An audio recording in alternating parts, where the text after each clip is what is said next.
দক্ষিণ শালমৰাৰ মানকাছাৰত অব্যাহত ব্ৰহ্মপুত্ৰৰ খহনীয়া ফকীৰগঞ্জৰ শিক্ষা প্ৰতিষ্ঠান আৰক্ষী থানা বজাৰৰ লগতে বৃহত্তৰ এলেকালৈ ভাবুকি আনিছে খহনীয়াই ফকীৰগঞ্জৰ বহুকেইখন গাঁও ইতিমধ্যে বিলীন হৈছে ব্ৰহ্মপুত্ৰৰ বুকুত অঞ্চলটোৰ খহনীয়াৰ প্ৰতিৰোধৰ বাবে বিভাগে গুৰুত্ব আৰোপ নকৰাৰ অভিযোগ উত্থাপন হৈছে শীঘ্ৰেই খহনীয়া প্ৰতিৰোধৰ ব্যৱস্থা নললে শতাধিক পৰিয়ালৰ ঘৰবাৰী জাহ যোৱাৰ উপক্ৰম হৈছে আৰু এই সন্দৰ্ভত এক প্ৰতিবেদন আগবঢ়াব সাংবাদিক হাবিবুল ইছলামে বৰ্তমান মই উপস্থিত আছো দক্ষিণ শালমৰা সমষ্টিৰ ফকীৰগঞ্জ অঞ্চলত আৰু ইয়াত দেখা গৈছে ব্ৰহ্মপুত্ৰ নদীৰ তীব্ৰ গৰাখহনীয়া ইতিমধ্যে গৰাখহনীয়াৰ কবলত পৰি এই অঞ্চলটোৰ বৃহত্তৰ তিনিটাকৈ গাঁও কিন্তু ব্ৰহ্মপুত্ৰৰ বুকুত সম্পূৰ্ণৰূপে বিলীন হৈ গৈছে তাৰ পিছত দেখা গৈছে ইয়াৰ যি এক প্ৰতিষ্ঠান শিক্ষা প্ৰতিষ্ঠান হামিদাবাদ উচ্চতৰ মাধ্যমিক বিদ্যালয় সেই বিদ্যালয়খনো দেখা গৈছে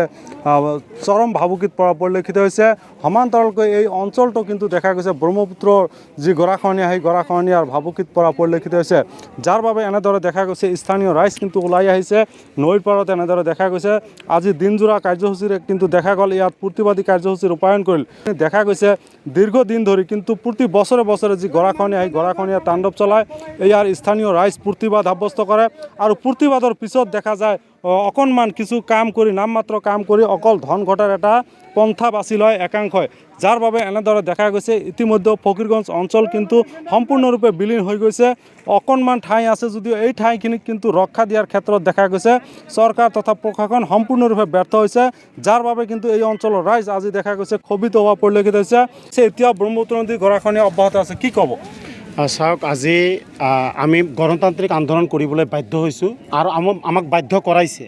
আমিও বাধ্য হৈছোঁ আমাক বাধ্য কৰাইছে আমাৰ স্থানীয় বিধায়কগৰাকী স্থানীয় সাংসদগৰাকী অসম চৰকাৰ কেন্দ্ৰীয় চৰকাৰে আমাৰ জনসাধাৰণক ৰাজপথলৈ ওলাই অহাৰ কাৰণে তেওঁলোকে বাধ্য কৰাইছে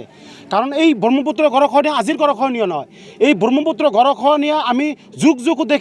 দেখি আহিছোঁ যে ব্ৰহ্মপুত্ৰ গৰাখহনীয়া সন্ত্ৰাস চলাই তাণ্ডৱ সৃষ্টি কৰি মানুহৰ মাটি ঘৰ দুৱাৰ ভেটি হেৰুৱাই আজি পথৰ ভিকাৰী কৰি পেলাইছে এই ব্ৰহ্মপুত্ৰ নদীয়ে অথচ আজি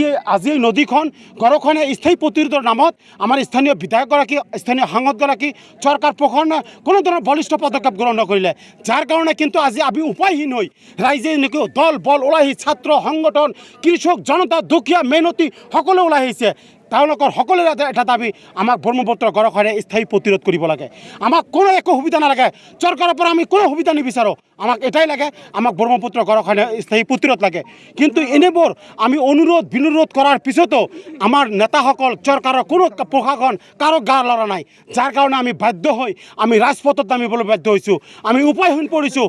আমাৰ পিঠি গৈ মেঘালয়ত লাগিছে আমাৰ ভৰিৰ তলৰ মাটি নোহোৱা হৈছে আমি ক'ত যাম আমি ক'ত থাকিম আমি কেনেকৈ পৰিয়াল পোহপাল দিম এইবোৰ কথা আমাৰ ভাষা বৰ্ণনা কৰিবলৈ আমাৰ উপায় নাই গতিকে যাৰ কাৰণে আজি ৰাইজ সকলোৱে ওলাই আহিছে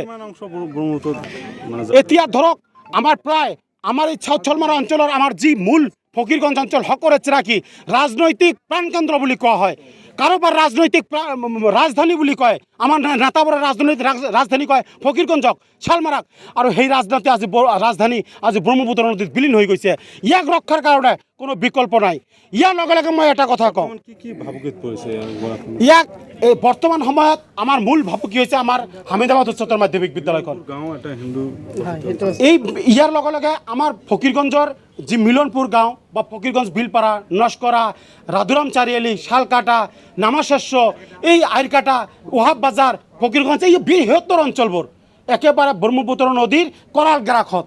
ইতিমধ্যে আমি শুনিছোঁ যে চৰকাৰে কি কৰে